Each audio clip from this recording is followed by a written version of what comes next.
Flight crew laughs at black woman in business class until she pulls out their termination letters.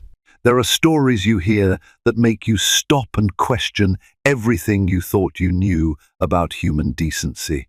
This one begins in the plush seats of a business class cabin on a United Airlines flight, where a confident black woman settles in for what should be a routine trip.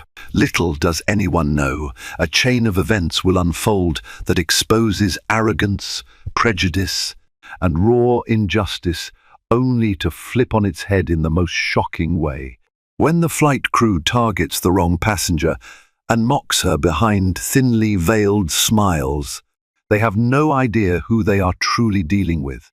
Amanda Johnson quietly stepped onto the air bridge connecting to the Boeing 777 headed from New York's John F. Kennedy International Airport to Los Angeles International Airport. She clutched her sleek black carry-on and wore a beige trench coat that exuded understated elegance. Despite the crisp confidence she carried, Amanda was no stranger to sideways glances when she walked into spaces people assumed she didn't belong. As a tall black woman, wearing her hair in a beautiful halo of natural curls, she had navigated a lifetime of microaggressions. But today felt different. Today was supposed to be a new beginning. She was returning from a corporate summit in Manhattan, where she had just been promoted to a powerful role in the executive hierarchy of a major conglomerate. The details of her promotion were confidential, known only to the highest level insiders, but Amanda hadn't needed the job title to command respect. She carried herself with the same self-assured posture she'd had for years, even when others insisted on trying to tear her down.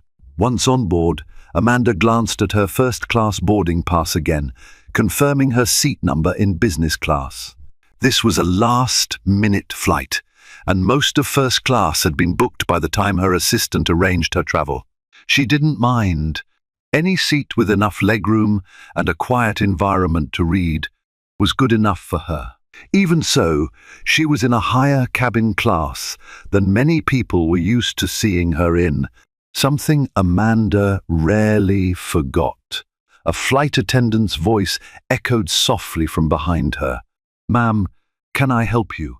The question was all polite surface, a veneer Amanda recognized. She heard the faintest trace of disapproval. Amanda turned to see the flight attendant, a tall woman with a pinned blonde bun and slightly forced smile, scanning Amanda up and down. "No, thank you," Amanda said, politely but firmly. "I'm all set, just making sure I find my seat correctly." As Amanda approached row 4, she heard stifled laughter from another member of the cabin crew standing near the front galley. He was whispering something to the blonde attendant, who nodded with a small smirk. Amanda felt her cheeks tighten. She'd seen that look before. At times, flight attendants had assumed she couldn't possibly be in business class, concluding she must be lost or confused. She wondered if today would be another routine check of her boarding pass, or if it might escalate into something more. She stowed her carry-on in the overhead bin. Instantly, she sensed eyes on her from multiple directions, one set belonging to a white-haired businessman in a seat across the aisle, another from a younger man with big headphones behind him. Amanda offered a polite smile to the older passenger as she settled into her seat, crossing her legs at the ankle with an unruffled elegance she had perfected. Moments later, the blonde flight attendant approached with a tray of pre-departure beverages. "Would you care for a mimosa or some champagne, miss?" The attendant trailed off, expecting Amanda to supply her name. Amanda gazed up calmly. "Johnson." "Amanda Johnson," she responded, ensuring her voice carried a warmth but also an unmistakable confidence. "I'll have water, please." The attendant hesitated, her eyes narrowing slightly, as though something wasn't quite adding up. "All right, Miss Johnson," she said. She offered Amanda a bottle of water and moved on to the next passenger. Amanda didn't let the subtle tension get to her. She turned to look out the window, letting the cabin's soft hum lull her into thought. She knew that the next few hours could be spent in peaceful reflection or filled with confrontation. Which path the flight took depended on how far the flight attendants decided to push their assumptions. Still, Amanda had no idea just how pivotal this flight would become. She certainly couldn't anticipate the final showdown that waited at 35,000 feet. If she had, she might have braced herself differently for the turbulence that had nothing to do with weather.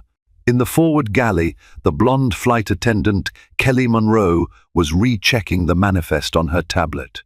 Her colleague, Tim Walters, a senior flight attendant with nearly a decade of experience, sidled up next to her.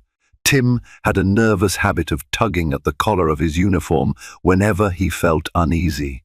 "Kelly, who's that in 4A?" he asked under his breath. "She doesn't look like the usual business class type." Kelly peered at her tablet, scrolling through the passenger list. "Amanda Johnson," she read. "Says she's with Sterling Clark Holdings, some corporate entity. Paid ticket, not an upgrade or anything." Tim rolled his eyes. "It's surprising, that's all," he said, lowering his voice again, though the low hum of the plane made it hard for anyone beyond the galley to catch their conversation. "I mean, she looks like not your typical business traveler," Kelly smirked. "I know. I had a weird feeling about her. She was so confident when I asked for her name. Almost like she was expecting trouble." Tim shrugged, though the curiosity in his eyes didn't wane. They exchanged a subtle glance that Amanda, even if she'd been in earshot, would have recognized immediately. Amanda had seen it on countless faces at airports, upscale restaurants, and corporate events. The momentary confusion when someone's deeply ingrained biases are challenged. A few minutes later, Kelly and Tim moved through the cabin, assisting passengers to place carry-ons in overhead bins and offering refreshments.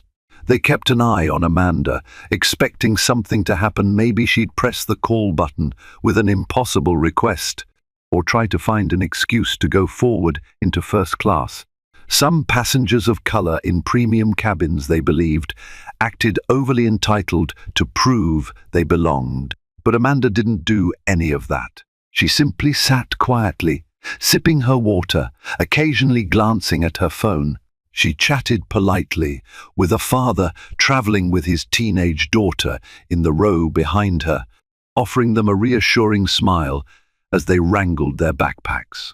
Meanwhile, Kelly and Tim's confusion morphed into a perverse desire to expose Amanda as a fraud. Even if Amanda had a legitimate ticket, they thought, there must be some angle, some reason she seemed so well versed in high-end travel despite not fitting the mold they expected. Across the aisle in 4B, a middle-aged man in a crisp suit typed feverishly on his laptop. Amanda caught him glancing at her more than once, and every time their eyes met, he looked away, as if embarrassed. Amanda wasn't new to this. After a lifetime of being the only black woman in certain rooms, she had developed an almost sixth sense for subtle discomfort and suppressed curiosity. It was precisely that sixth sense that told her something bigger was brewing behind the flight attendant's forced smiles. The plane door closed with a clank, and the captain's voice came over the intercom, welcoming everyone aboard United Airlines Flight 478 to Los Angeles. Amanda leaned back, fastening her seatbelt. She allowed herself a moment to exhale, determined to focus on reading a contract. She'd been sent from her new boss at Sterling Clark Holdings. Her promotion to Vice President of Corporate Ethics and Human Capital, an internal oversight role that included hiring and firing across multiple business units, was more than a career milestone. It symbolized everything Amanda had fought for: recognition of her competence, authority, and her unwavering moral code. And ironically, Amanda's newly minted position gave her the power to overhaul entire departments, particularly those prone to discrimination or harassment. If she discovered unethical conduct, she could sign off on direct, sweeping terminations. She had no inkling that this flight crew's attitude would soon become Exhibit A in a drama that would test every shred of her resolve. The aircraft taxied out to the runway, and Amanda gazed out the window at the receding lights of the New York skyline. She thought about how different her life had become in the past year. A small pang of nostalgia rose in her chest. She remembered her humble beginnings, the long hours waitressing in college, and the repeated job interviews where she'd been told she was overqualified or not the right fit. Now, here she was, traveling in business class, entrusted with major corporate decisions that could change the course of entire departments and employees' lives. As the plane sped down the runway, Amanda closed her eyes, letting the familiar sensation of takeoff settle her racing mind. She had no idea how soon her new responsibilities would land on her lap, quite literally, before the flight even touched down in Los Angeles.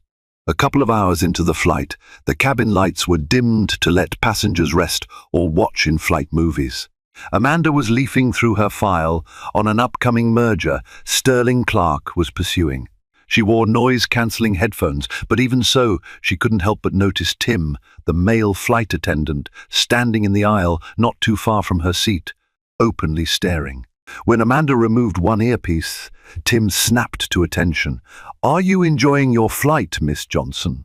he asked, as though he'd just then decided to approach. The question seemed polite enough on the surface, but his tone was laced with a curious, almost accusatory edge. "It's been fine," Amanda replied. "Could I get a refill on my water when you have a chance?" She offered a smile, something warm, but not subservient. She wanted to keep the peace. Tim nodded, but instead of moving on to fetch the water, he lingered. "You travel for business often?" he pressed, eyes raking over the documents on her tray table. "Fairly regularly," Amanda said, curtly this time. She folded the top page of her documents, not wanting him to read anything sensitive.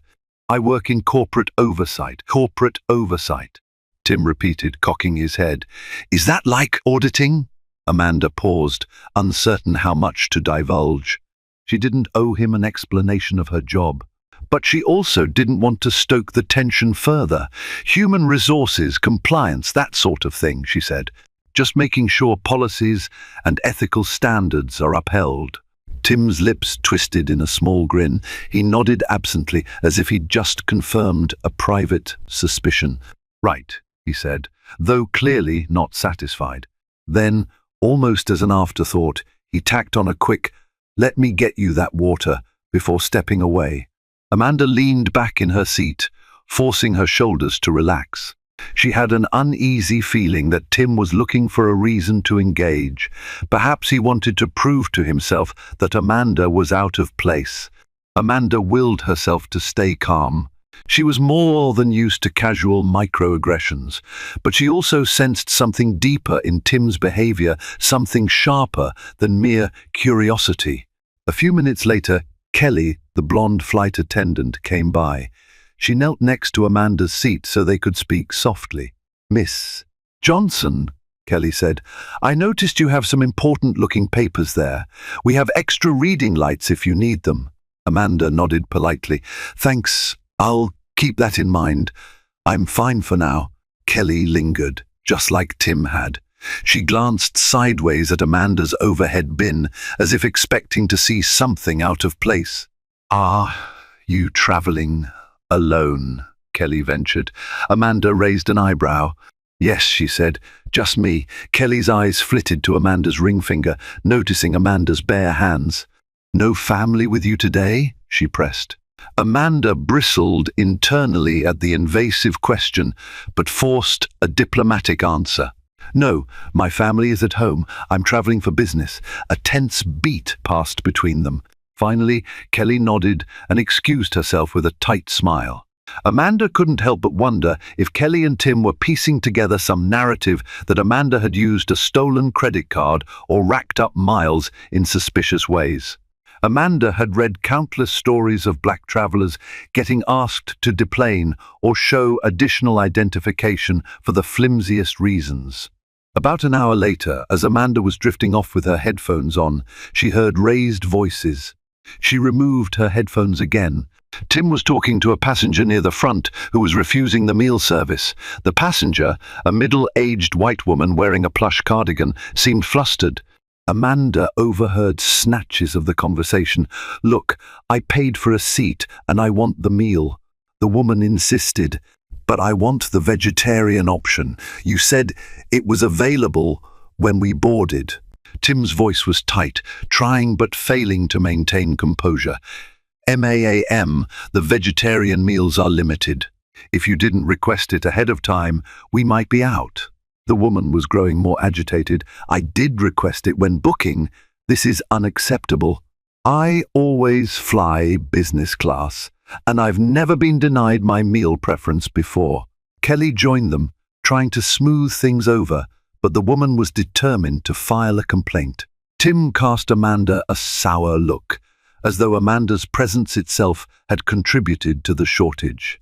It made no logical sense, but in that moment, Amanda realized that Tim's frustration with the other passenger might spill over into further hostility toward her. Prejudice often looks for convenient scapegoats. When the dispute subsided, Amanda saw Tim and Kelly retreat to the galley, presumably to talk about more than just meal preferences. Amanda caught the way Tim's arms flailed as he spoke. Kelly placed a hand on his shoulder in an attempt to calm him. Whatever was being said, Amanda sensed it involved her. There was an energy in the air, palpable, crackling. Throughout the next hour, Amanda tried to refocus on her work. She had crucial decisions to make regarding the restructuring of one of Sterling Clark's subsidiaries. Yet she couldn't shake the feeling that this flight was heading for some kind of confrontation. Years of dealing with covert and overt racism had honed her instincts like a barometer before a storm. Sure enough, halfway through the flight, Amanda saw Tim and Kelly exchanging glances as they looked at her seat. The older passenger in 4B also seemed to be eavesdropping on whatever they were discussing, occasionally nodding in Amanda's direction. She wondered if he was a part of it or just a passive observer. She recalled something her mentor once told her: "Power is often invisible until it's challenged, and the people who rely on assumptions of their own power will lash out the hardest when they feel threatened by someone who breaks the mold." Amanda had never forgotten those words, and at that moment they felt prescient. The seatbelt sign dinged on, and the pilot's voice announced slight turbulence ahead. Amanda fastened her belt and closed her eyes, inhaling slowly. Outside the window, the sky was dark, and occasional flashes of lightning appeared far in the distance, illuminating the rolling clouds beneath them. A storm was indeed coming. Up in the galley, Kelly braced herself as the aircraft hit a patch of turbulence. She clutched the side of a storage compartment while Tim rummaged through a manifest on the counter. "Why are you so bothered by her?" Kelly asked, referring to Amanda. "She's not the only passenger here you don't recognize." Tim scowled. "She's just—" "I have a bad feeling. I'm telling you, she's not who she says she is." Kelly frowned. "She didn't actually say who she is, just that she's in corporate oversight. Maybe she's some big shot. Could be a senior executive or something." "Exactly. And how does a senior executive with that background act so, Tim stammered, hunting for the right word. "So comfortable? She's wearing simple clothes, no designer handbag. She's not even traveling with an assistant or anything." Kelly cocked her head. "That's what's bugging you? Maybe she's just not flashy. So what?" Tim glanced at Kelly with an exasperated look. "She's in a seat that usually goes to either top-tier frequent flyers or wealthy professionals. She's not chatty, she's guarded about her documents. I don't know, Kel, something's off." Kelly shrugged, though she too had an uneasy feeling, though hers was more about Tim's hostility. "Let it be," she finally said. "Unless she's causing trouble, we should do our jobs. We don't need to be the cabin cops." But Tim wasn't convinced. He signaled Kelly to follow him to the corner of the galley, away from prying ears. "Remember last year, that fiasco with the stolen credit card?" That couple who got on board with tickets purchased illegally? Tim's voice went low. We got in trouble for not catching it before departure. Kelly nodded slowly, recalling how upper management had grilled them for allowing passengers onto a flight with fraudulent payment methods. That fiasco had created waves within their flight attendant ranks. The airline had tightened protocols for suspicious behavior. "We can't just assume this woman's ticket is stolen," Kelly said in a hushed tone. "If we're wrong," Tim cut her off. "If we're right, we look like heroes.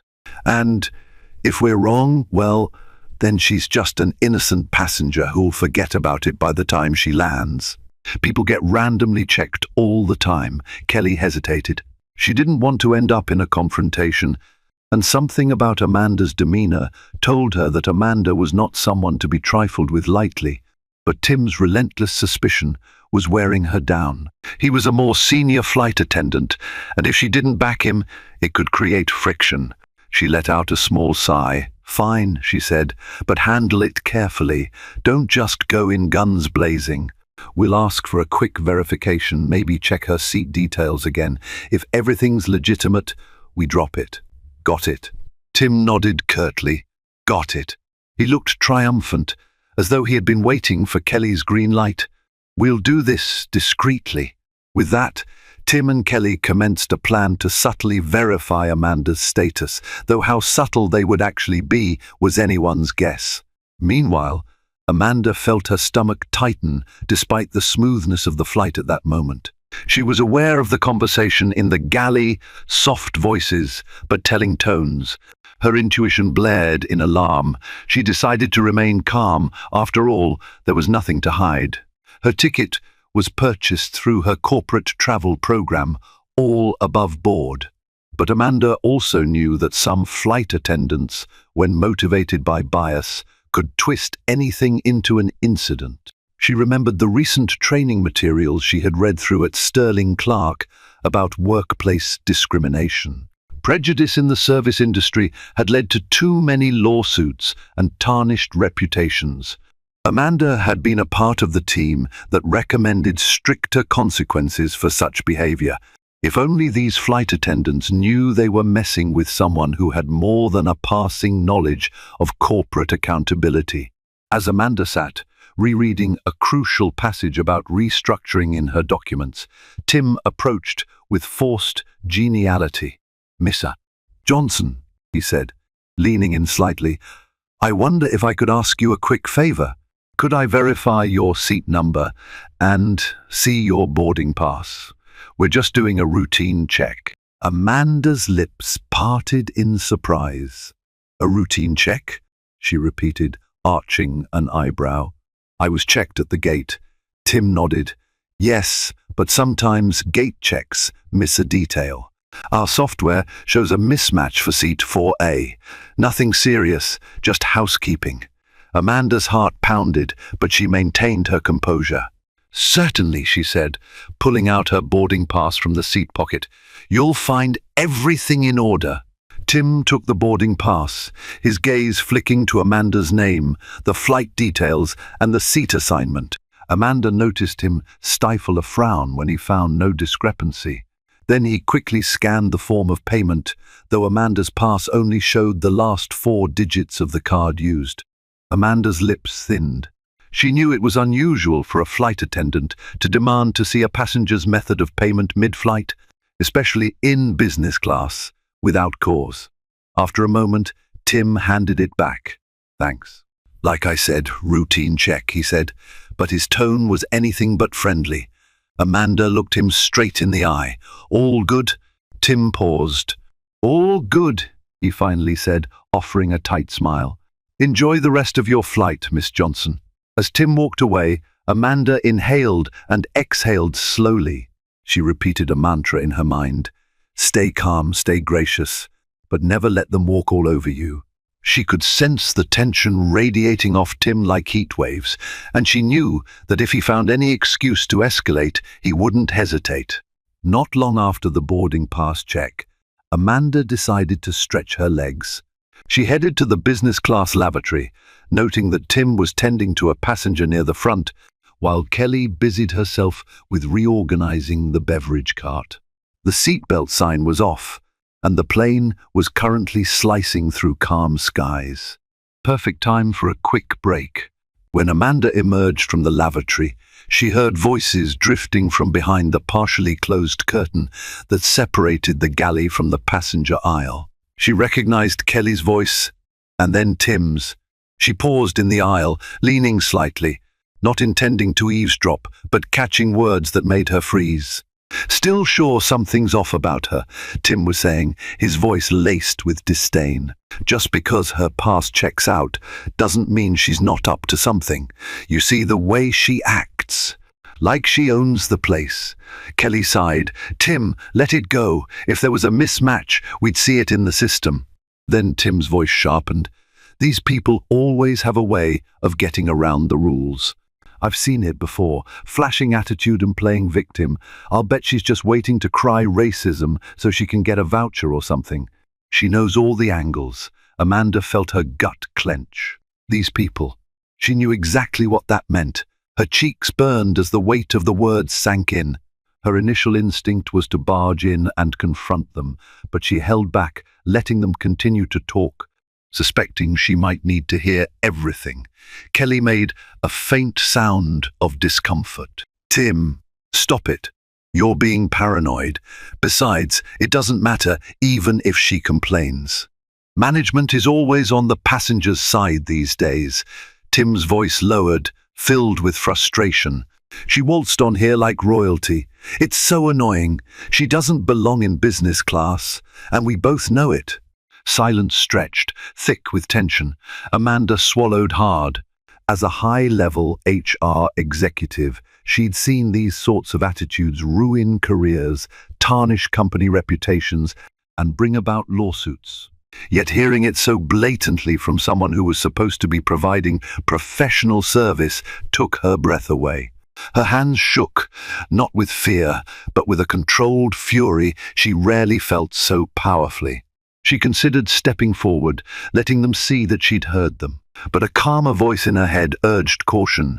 She retreated back down the aisle, returning to her seat with measured steps. She didn't want them to know she'd overheard. Not yet.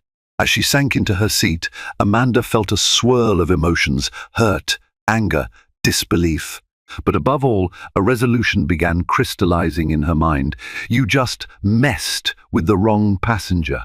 She recalled the newly updated policies she and her team had drafted at Sterling Clark. The corporation owned or invested in various ventures, including partial stakes in certain airlines' operations, especially those that formed strategic partnerships. She had in her laptop case the contract that outlined these relationships, which gave Sterling Clark Holdings certain oversight privileges. She hadn't delved into the specifics about United Airlines, but she was well aware that the sphere of influence was broad, particularly with code-share agreements and cross-industry partnerships.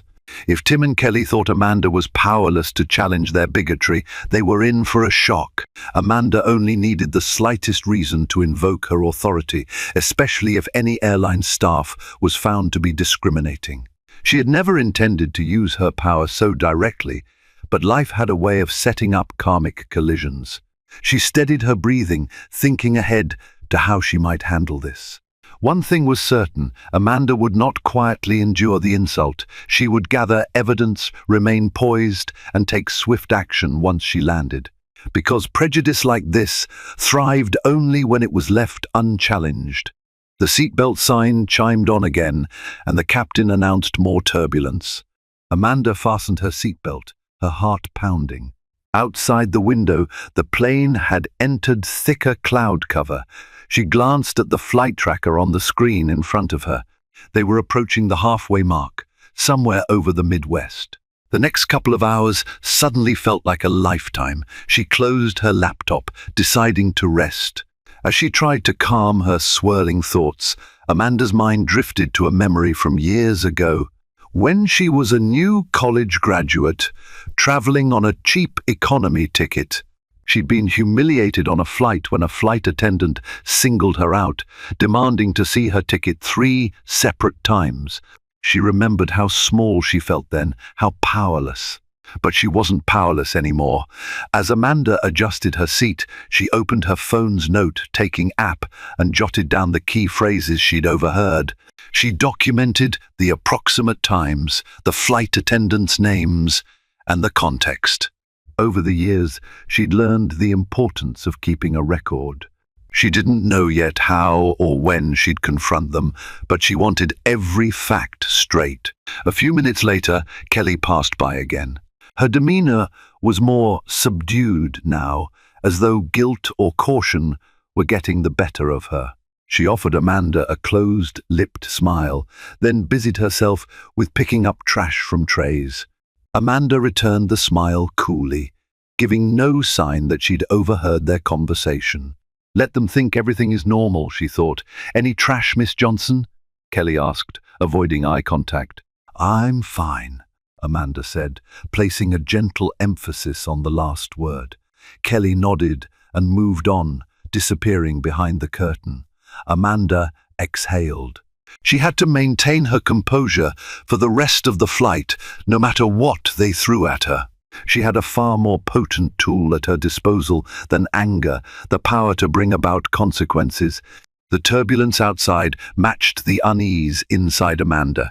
She tried to refocus on her reading, but every few minutes her mind wandered back to the bigoted comments. Part of her wanted to confront Tim and Kelly then and there, to read them the riot act about professional conduct and the airline's own anti-discrimination policies. But Amanda knew that standing up in the cabin and unleashing her fury might not achieve the outcome she desired. She needed a measured response, one that left no room for their denials. Half an hour later, Amanda decided to walk to the galley at the rear of business class, not the forward one, where Kelly and Tim seemed to congregate. She hoped to find a different flight attendant, perhaps someone more sympathetic or at least neutral. She wanted to ask for a refill on her water and see if anyone else on the crew was friendlier. As she made her way back, the plane jolted with a sudden bump of turbulence, causing Amanda to hold onto the seat backs. She nearly collided with a flight attendant she hadn't noticed before, a petite woman with dark hair and a comforting smile. Her name badge read Maria. "Careful there," Maria said gently, steadying Amanda by the elbow. "Sorry," Amanda murmured, regaining her footing. "I was just looking for some water."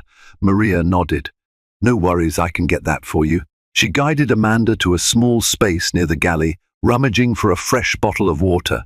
"You doing okay otherwise?" "It's a bit bumpy." Amanda let out a breath. "I'm all right, thanks." She paused, then decided to risk a little honesty. "The other flight attendants in business class, they seem a bit tense. Everything okay?"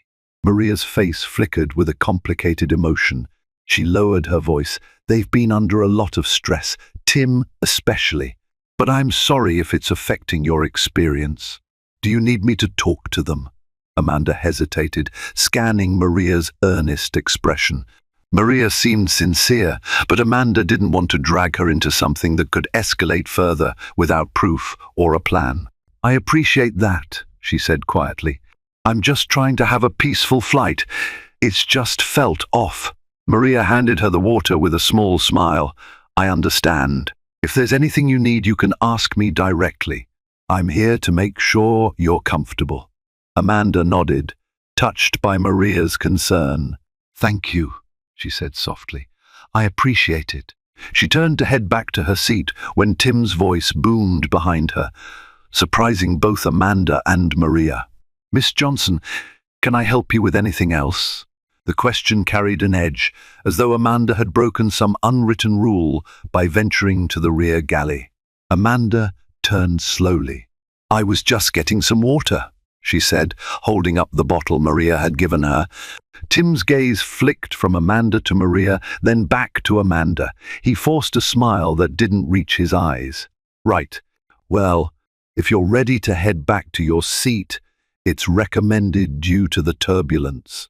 The tension in Tim's voice was palpable. Amanda gave him a cool nod, then returned to her seat. As she settled, she saw Tim lean in and whisper something to Maria, who stood with her arms crossed over her chest, shaking her head in a small gesture of dissent. The exchange ended with Tim storming back toward the front of the plane, leaving Maria looking flustered. Amanda clutched the water bottle, her nails biting into the plastic. She'd encountered countless forms of subtle racism in her life, but never had she been so directly challenged in such a short span. She focused on the hum of the aircraft, trying to quiet the storm in her mind.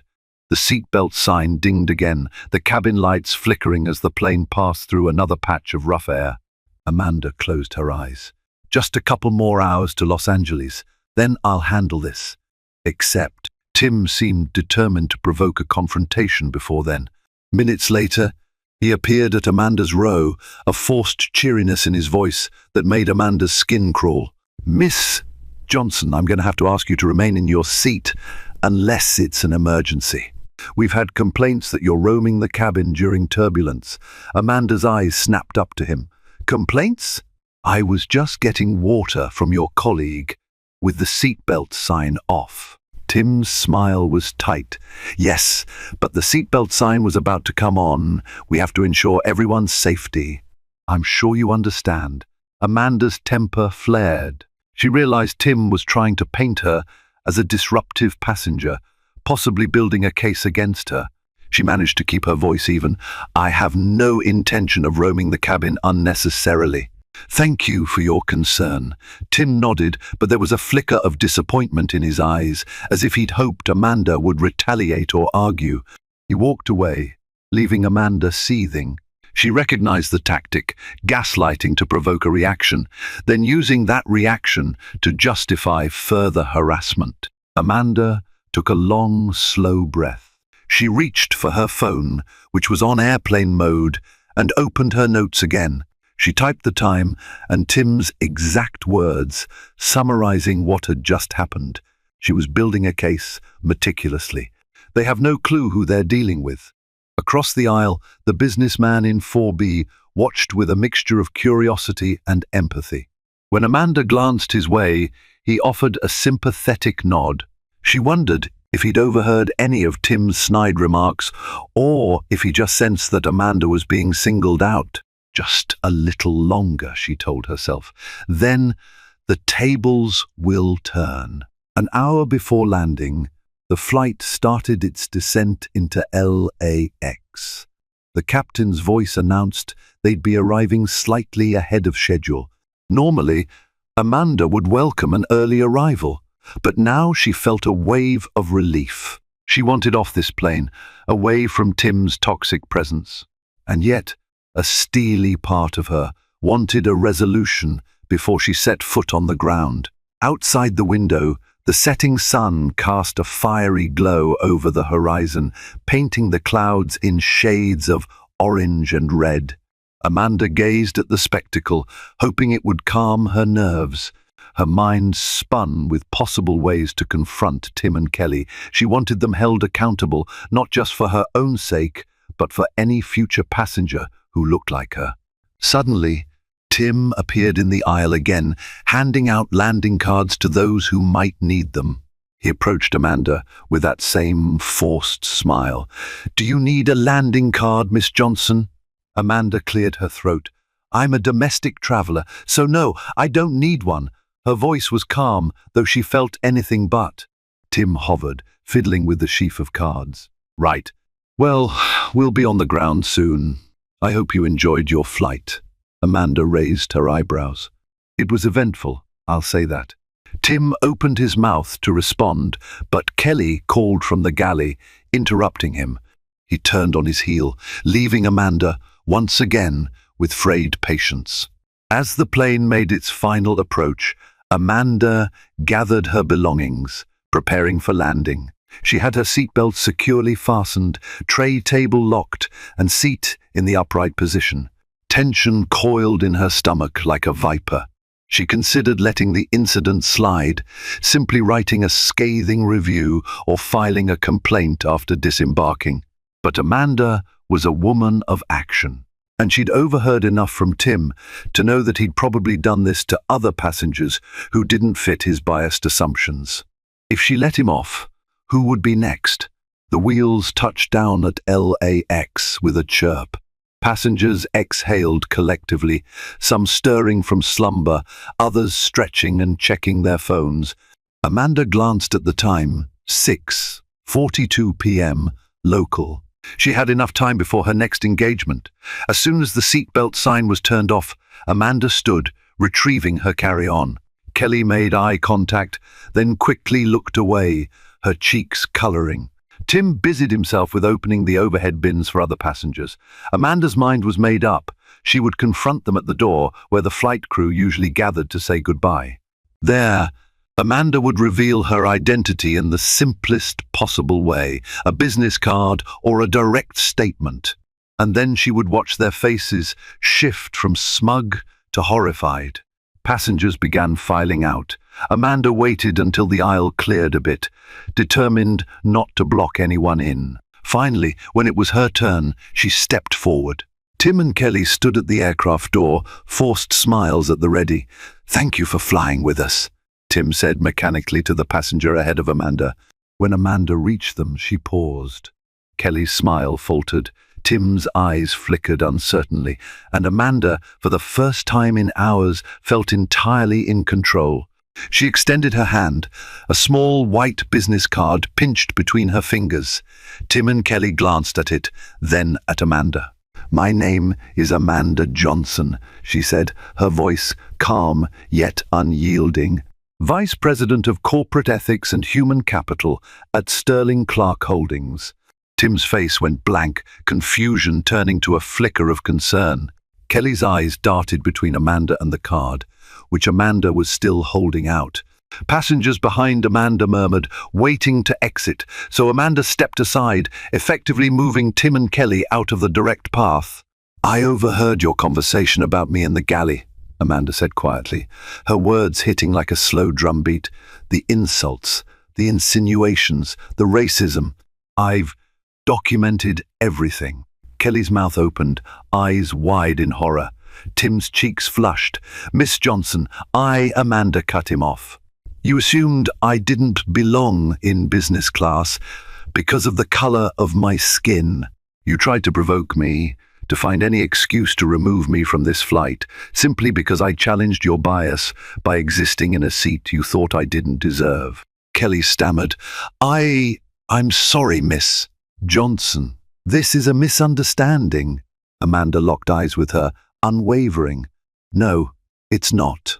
I heard every word. Tim looked around, noticing a few curious passengers. He hissed under his breath, "We should discuss this off the plane. Please, Miss Johnson." Amanda gave a curt nod. "I plan to. But first, you should know that I'm part of the oversight board for major transportation entities under the Sterling Clark umbrella. If I report this behavior, which I will, you'll be subject to disciplinary action, possibly termination." Kelly's eyes welled with tears. "Please, Miss Johnson, can we talk about this?" We didn't mean," Amanda shook her head, gesturing for them to follow her into the jet bridge. "Let's not hold everyone up." They stepped into the jet bridge, other passengers glancing with curiosity as they passed. Once they were off the plane and out of earshot, Amanda turned to face them, her posture as commanding as any executive behind a boardroom table.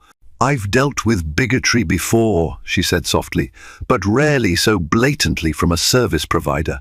You not only insulted me, but you did so while representing an airline with a strong anti-discrimination policy. That is unacceptable." Kelly was trembling, tears threatening to spill. Tim's mouth was set in a grim line. "Miss Johnson, we were just, look, I'm sorry if we offended you, but—" Amanda held up a hand. "I'm not interested in your justifications. I'm interested in accountability." With that, she reached into her carry-on and pulled out a slim leather folder. From it, she drew two crisp sheets of paper letters that had the Sterling Clark Holdings letterhead. She'd prepared these letters in anticipation of a different scenario, an internal matter at a subordinate company that required swift termination. But the structure and authority were the same. She held the letters out, each bearing a stark, bold heading, Notice of Termination. Tim and Kelly both stared, their eyes wide in disbelief. "Are these," Kelly whispered, her voice cracking. "Draft copies," Amanda clarified. "I have the authority to enact them if I choose. Both of your names can be placed on these letters with minimal effort. The question is whether I choose to do so." Tim swallowed hard. "Miss Johnson, we never intended. This was a misunderstanding. Please. This is our livelihood." Amanda's gaze swept from Tim to Kelly, neither daring to breathe. The power dynamic had flipped completely, and Amanda felt the weight of that power. She didn't relish cruelty. She had dedicated her career to fairness and justice. But she also knew that people like Tim and Kelly often only learned when faced with real consequences. "We can discuss your futures," Amanda said, "but not here. I'll be speaking with your supervisor and filing a formal complaint. Then we'll decide if you remain employees of this airline." Kelly let out a small sob, burying her face in her hands. Tim stood there, shell-shocked, eyes glistening with fear and regret. Amanda placed the draft termination letters back into the folder. "I suggest you both reflect on what happened here," she said quietly. "If I have my way, neither of you will be laughing at another black woman in business class again." With that, Amanda turned on her heel and walked away, leaving Tim and Kelly standing there, the swirl of travelers around them. She heard Kelly's muffled sobs and Tim's hollow attempts at consolation. A small part of Amanda felt pity, but she reminded herself this was the price of bigotry, a hard lesson that needed to be learned. Her heart pounded as she emerged into the terminal, merging with the sea of passengers. A swirl of relief and adrenaline flooded her. She had kept her composure and stood up for herself in the most direct way possible. And yet the story was far from over. Amanda's phone buzzed with a message from her driver, confirming he was waiting at the curbside pickup. But Amanda had one more thing to do before leaving LAX. She opened an email draft she'd composed mid-flight, addressing it to the airline's internal oversight department, copying a contact at Sterling Clark, who oversaw the partnership with United Airlines. Amanda typed quickly, subject, formal discrimination complaint, flight crew behavior to whom it may concern. My name is Amanda Johnson, Vice President of Corporate Ethics and Human Capital at Sterling Clark Holdings.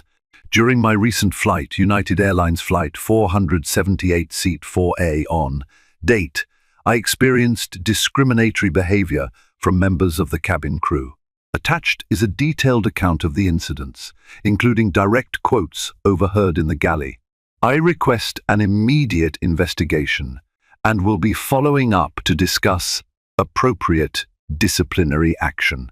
Regards, Amanda Johnson. She attached the notes she'd taken, along with any audio recordings she had managed to discreetly capture with her phone. She'd turned on the voice memo app at one point, hoping to document Tim's confrontation. Satisfied, she hit send. A ping confirmed the email was delivered. Now Amanda could breathe a little easier. She proceeded to baggage claim to see if her checked luggage had arrived.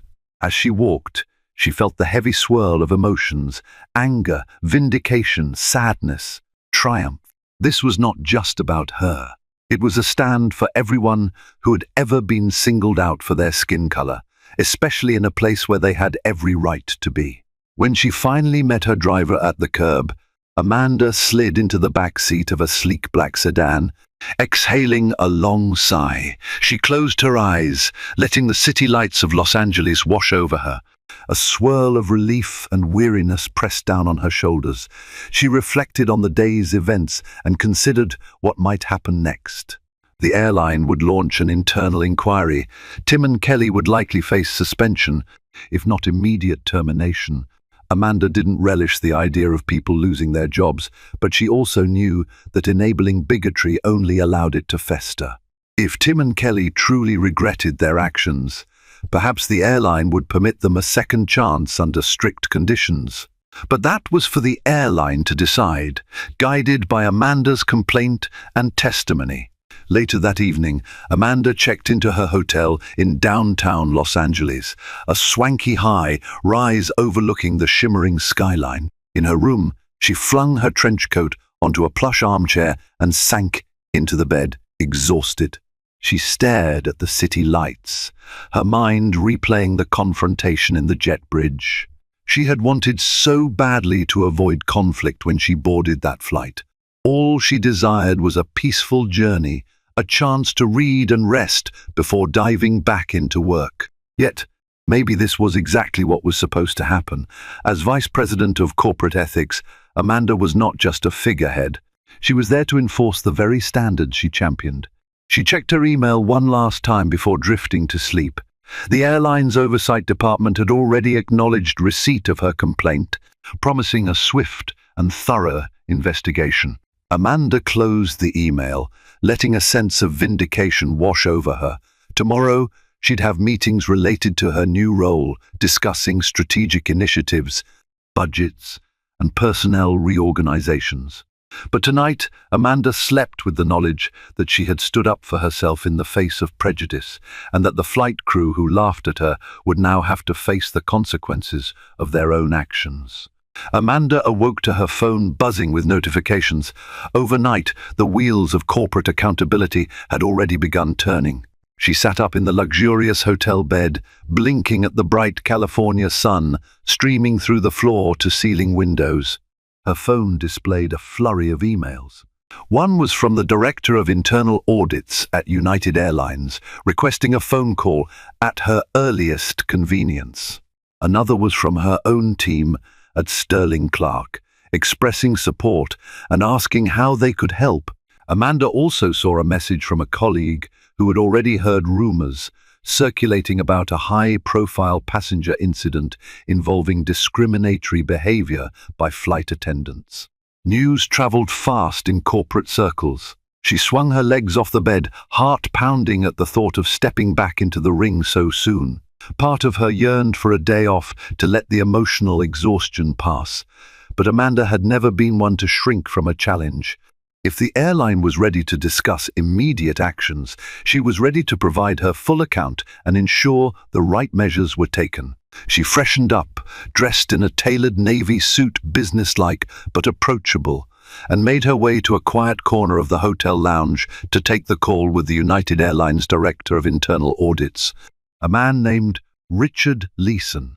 As soon as Amanda confirmed her identity, Richard's voice crackled through the phone. "Miss Johnson, thank you for your time. I want to assure you that your complaint is being taken very seriously. We've already pulled flight records, and we're in the process of interviewing the crew. We wanted to speak to you first." Amanda took a measured breath. "Thank you, Mr. Leeson. I appreciate the prompt response. I've submitted a detailed account of what transpired, including my notes and some audio I captured. Yes, we've reviewed that. It's disturbing, to say the least." Richard's tone had a genuine note of remorse. "This behavior is unacceptable. We have clear anti-discrimination policies, and we will be taking appropriate measures. We'd like to know what outcome you'd consider just." Amanda paused, choosing her words carefully. "I believe in fairness and accountability. The flight attendants in question displayed blatant prejudice and harassment. If your investigation confirms my account, which I am confident it will, I expect them to face disciplinary actions, up to and including termination." Richard exhaled audibly on the other end. "Understood. We'll keep you informed at every stage. And I want to apologize on behalf of United Airlines. This is not how we treat our passengers, nor is it reflective of our values." Amanda nodded, even though he couldn't see her. "I appreciate that. My hope is that you use this incident as a springboard for retraining and reinforcing your policies with all crew members, not just the ones involved. This can be a learning moment. That's our intention, Richard assured her. We'll be reaching out to your office as well. We value your perspective as a leading professional in corporate ethics. Perhaps there's room for a collaborative approach going forward. Amanda's lips twitched in a small smile. I'm open to discussing that. They wrapped up the call shortly after, Richard promising to follow up once he had more details. Amanda set her phone on the table, taking a sip of the hotel's strong coffee. She felt a rush of relief, tempered by the lingering sting of the flight crew's words. Change always starts with confrontation, she reminded herself. 3 days later, Amanda sat in her office at Sterling Clark's Los Angeles branch, a top-floor space with panoramic views of the city. She had spent the morning in back-to-back meetings, covering a range of human capital issues, but her mind occasionally drifted to Tim and Kelly, wondering how the inquiry was proceeding. Her assistant pinged her that she had a phone call from United Airlines corporate.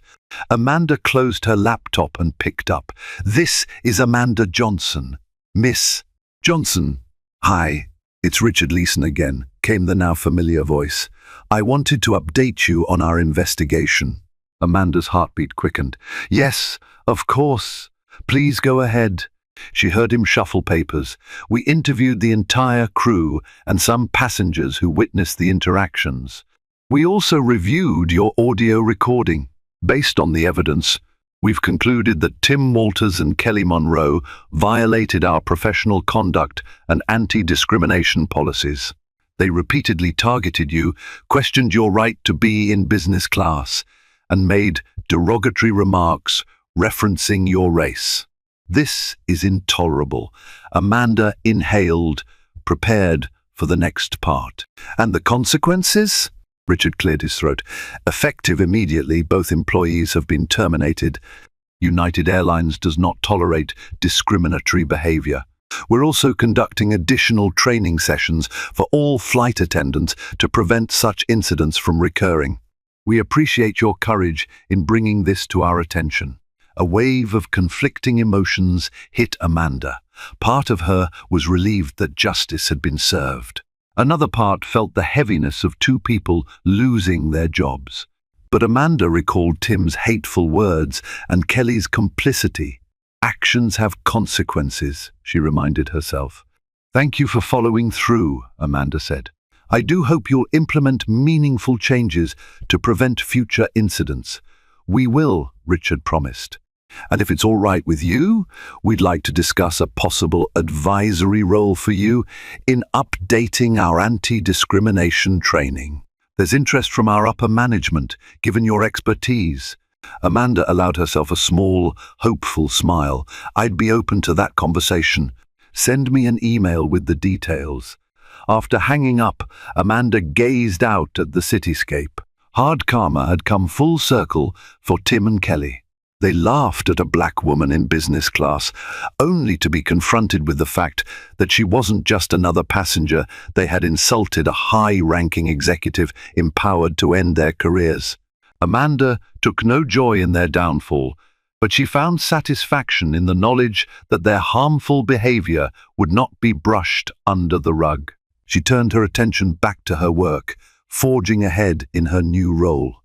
In the weeks that followed, Amanda collaborated with United Airlines on designing updated training modules for flight crews, focusing on inclusive service and unconscious bias. The irony was not lost on her that the same airline whose employees had discriminated against her was now looking to her for guidance.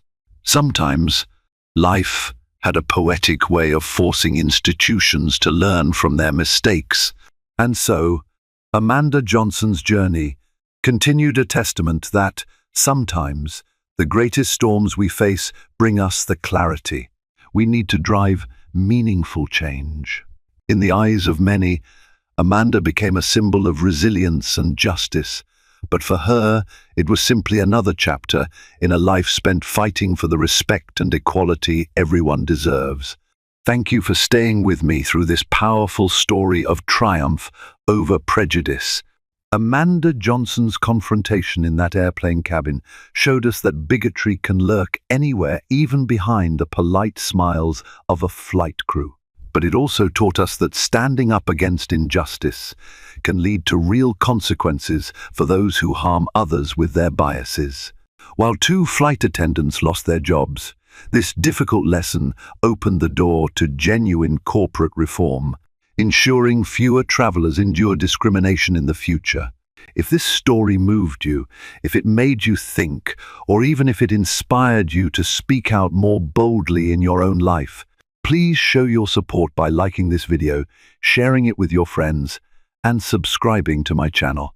Your engagement helps me create more impactful stories that shine a light on important social issues.